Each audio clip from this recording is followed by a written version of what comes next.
nervous. Jim Pete doesn't make me nervous. I love me some Jim Petersen, especially on the Wolves calls, color analyst on television for Bally Sports up there in Minnesota. Of course, he's a former Warrior. We love him when he comes back out here. We always get him on the radio. We get him on TV. We love us some Jim Pete. What's up, Jim? Bonte, what's going on, man? How's Joe doing? We're doing good on this almost 4th of July.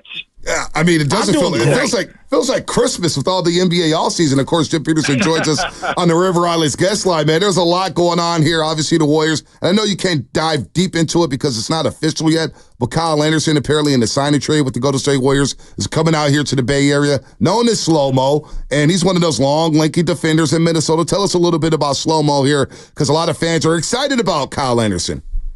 Well, you should be excited. He's one of my all-time favorite Timberwolves players. I mean, Bonte, you know, I've been a broadcaster here in Minnesota I've been with the Wolves for 26 years, so I've seen a lot of guys come and go. Yep. And Kyle, I admired Kyle when he was in high school. You know, in Jersey, right? Exactly. Yeah. So I mean, you know, he just was a phenomenal high school player. Then going to UCLA, and then when he played with the Spurs for those 4 years, was just a class act. And I admired him from afar. His game, the versatility that he had, the ability to handle the basketball, initiate offense, how big he was. We played them in the playoffs when he played for Memphis in 21-22, and they beat us that round. But, Kyle, in those 4 years at Memphis was always a thorn in our side. He always made plays. He wasn't always a big scorer. In fact, he only averaged double figures in one season, through his, 9th season in the NBA. So he averaged 12.4 that year in Memphis. But, the 2 years he spent in Minnesota, he saved our season last year, not this past season, but last season when we had the injury to Karl Anthony Towns.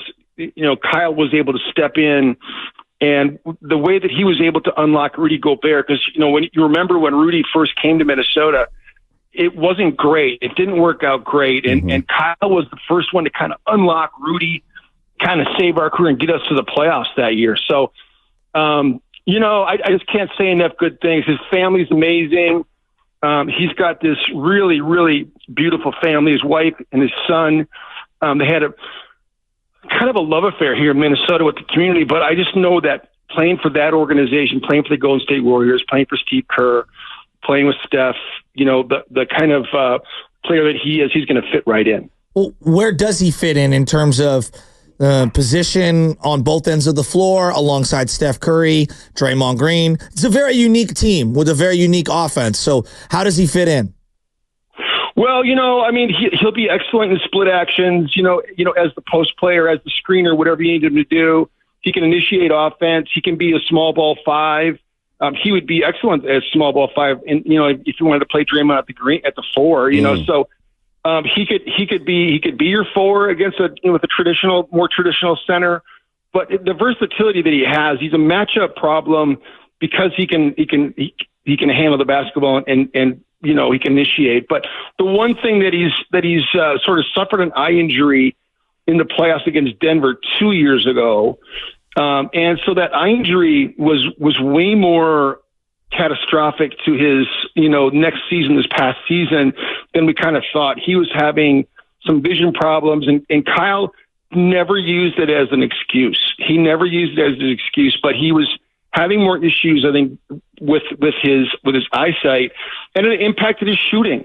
He at points last season, he still shot the basketball 46% from the field, but it impacted his 3-point shooting, and he wasn't able to sight line the basketball. He shot 23% from the three last year after shooting 41 the year before. So that eye injury impacted him, but I think he's come through the other side. What Golden State is getting, just a pro's pro, high basketball IQ, excellent defender. Like, he's one of those guys that has just defensive versatility. And so you talk about rim protection versus defensive versatility, or being able to switch on the perimeter. If you're asking me what I'd rather have, as much as I love Rudy Gobert and the rim protection, I love defensive versatility that Draymond Green has been able to show, and being able to switch and cover on the perimeter. That's what Kyle can do. and just he can quarterback your offense and your defense. I just can't say enough about how good this guy is. Talking to Jim Petersen, longtime color analyst with the Minnesota Timberwolves, 26 years up there in Minnesota for Valley Sports. Joining us on the River Islands guest line, all guests on 95.7 The Game appear on the River Islands guest line. Isn't it time for you to discover the islands, River Islands, and Lathrop here? So, Slowmo. And I remember the first time I saw Kyle Anderson, Jim, was at the Pac-12 tournament. And they ended up winning the tournament against Arizona. And Arizona had Aaron Gordon, and I believe the kid's name was Nick Johnson, but it was Slowmo, Zach LaVine, Jordan Adams. And I was like, wow, this guy is slow. But he took over the entire tournament. I think he won tournament MVP as they won that tournament. Did you ever ask him, or why does he play so slow? And how's he able to get away at playing at such a slow pace? He actually got that name back when he was playing at AAU. Some parent, they were at some tournament, and some parent, said, "Man, you're slow, man." He started calling him Slowmo. Like another parent from another team called him that, and it just stuck. And he just plays at his own pace, and, right. and it's not a detriment whatsoever. And he embraces the Slowmo name. He calls himself Slowmo. Does he? But the way that Bob Hurley Sr., when he was at St. Anthony High School in New Jersey, like brought him up, like he was tough on him. And then also, his dad is also Kyle as well. So he's, Kyle's I don't know that if Kyle's a junior, but Kyle, his dad, I had many conversations with him, and Kyle's father used to talk about how tough he was on him as a kid growing up too, and expected excellence from him. So even though he had, limited speed, he does not have limited agility. And there's a difference. So yeah, he's not fast, but he can be quick. And the other thing that he always does defensively too is that because he's so smart and anticipates, he's getting to spots, anticipating getting there early. And so that's why he's so effective, is that he may not have the speed, but he has the anticipation, which makes him dangerous. Do the players around the league, the ones that you talk to, do they still have that fear? Is there still a mystique that the Warriors used to possess? Is it still there for this current Warrior team, or is that kind of fading away? Well, like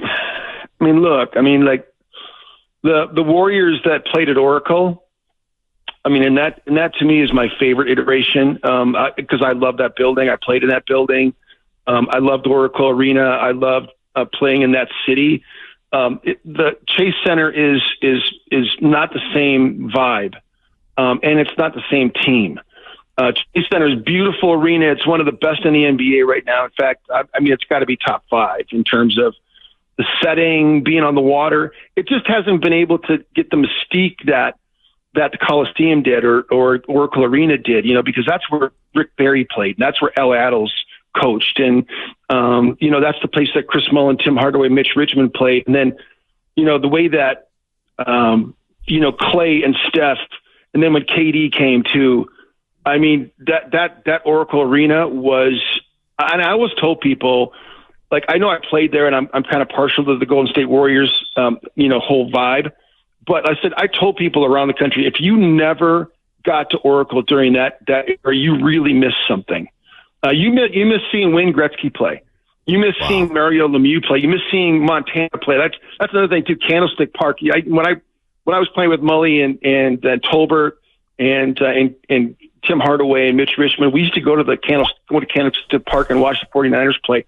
That place, Levi Stadium isn't the same. No, you're right. Candlestick was. No, you're right.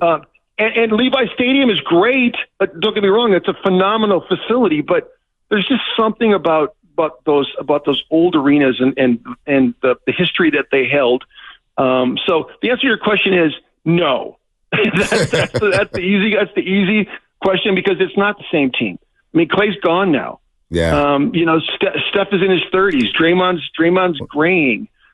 So it's still a very viable team.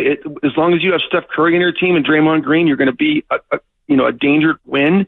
It's time to kind of like start adding more pieces to the puzzle, and I think Slowmo is going to be a good addition. Real quick before we let you go, Jim, and we do appreciate the time, man. I do want to talk to you. We'll talk Minnesota next season. That team they look dangerous, and they're going to be here for a while. What a run for you guys this past season. But you brought up Klay Thompson. The fit in Dallas, because you cover the league, you know the league inside and out. Your basketball knowledge is up there with the best of them. Klay Thompson, what did you see from him last season, and what could he add to the Dallas Mavericks, in your opinion?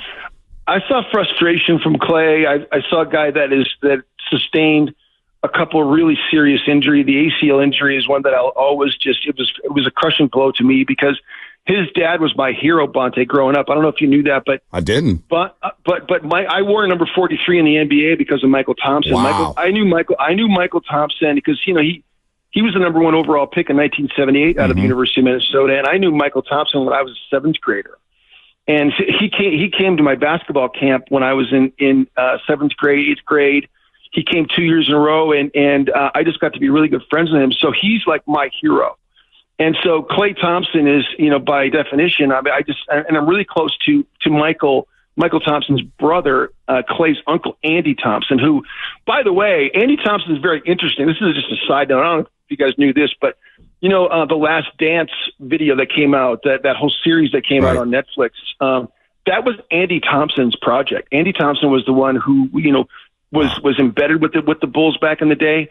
And so that Thompson family is very close. Don't they have another brother? Not to cut you off, Mike. Isn't there another relative who takes photos and videos for the NBA as well? Is that Andy, or am I thinking about somebody Andy. else? That's Andy. Yeah. That's Andy. Yeah. Okay. So Andy's been with NBA Entertainment for 30 years. I mean, he's a giant in that industry, and so he did The Last Dance. But with Klay though.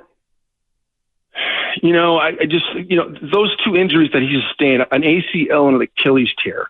Michael sent me the video. I don't know if you ever saw the video of Klay tearing his Achilles, how simple it was, how ridiculously simple play. He just shot a corner 3 and just trotted back on offense. And when he planted his foot, he snapped his Achilles. I just felt so bad for him. And so credit to him for coming back and being able to play again. But the frustration that he was kind of feeling last year, you could sense it. You guys could all see it. Yeah. And so, I think this is going to, double his efforts. He's going to go to Dallas. He's going to, work on his game again. And I think he's going to, have a phenomenal season in Dallas. And, this is what happens to guys. They move on and they get another opportunity. As much as people want to see Klay and Steph finish their careers in Golden State, sometimes it doesn't always work out that way. No doubt about it. Jim, man, good stuff as always, man. We love having you on these airways. Have a great holiday weekend. Hopefully you and the family are well. And we can't wait to see you when you come back to the Bay Area next season. Okay, Bonte and Joe. See you guys. See you, buddy. See you later, Jim. Jim Petersen, man. He's always fun, man. Great guy. T-Wolves color analyst.